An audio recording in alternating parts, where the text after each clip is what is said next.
Productivity और work life balance पे हम सब ने कुछ ना कुछ कहीं ना कहीं पढ़ा भी है, सुना भी है और देखा भी है। बट एक छोटी सी कहानी जो मेरे दिल में उतर गई, परसों मैंने पढ़ी थी, आपके साथ भी मैं शेयर कर रहा हूँ। एक लकड़हारा जो था वो लकड़ी काटने के प्रोफेशन में था, अच्छा पेड़ काटता था, ज्यादा पेड़ काटता था। राजा ने उसे अपॉइंट किया अपने दरबार में, उसके काम से खुश होके।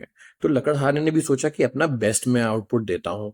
तो उसने सबसे पहले महीने जो है 20 पेड़ लगभग काटे। राजा बहुत खुश हुआ। अगले महीने उसकी प्रोडक्टिविटी थोड़ी डाउन हो गई, उसने लगभग 15 पेड़ काटे। राजा को ज्यादा कंसर्न नहीं हुआ, उसने सवाल जवाब नहीं किया।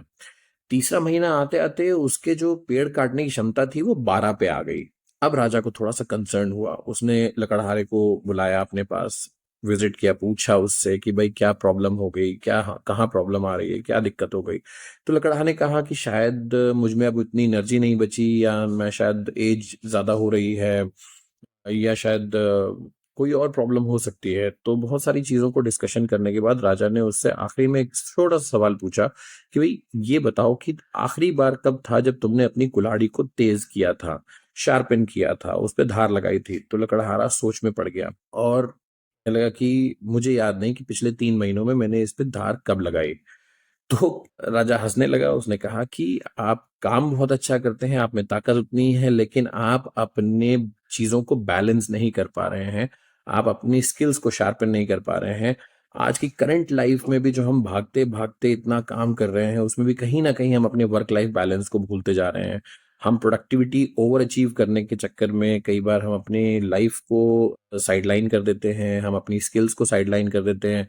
हमें चाहिए कि हम अपने जितनी भी स्किल्स हैं उसको शार्पन करते रहें, उस पे पॉलिश करते रहें, टाइम टाइम पे रिविजिट करते रहें उन चीज़ों को जो हम में बहुत बेहतर थी एक टाइम पे और वो अब कम हो रही हैं। तो उन्हें पॉलिश करना बहुत ज़रूरी है ताकि हम अपनी प्रोडक्टिविटी में इम्प्रूवमेंट देते रहें, हम अपना सबसे बेहतर देने की कोशिश करते रहें, साथ साथ अपनी फैमिली को भी उतना ही प्रायोरिटी दें।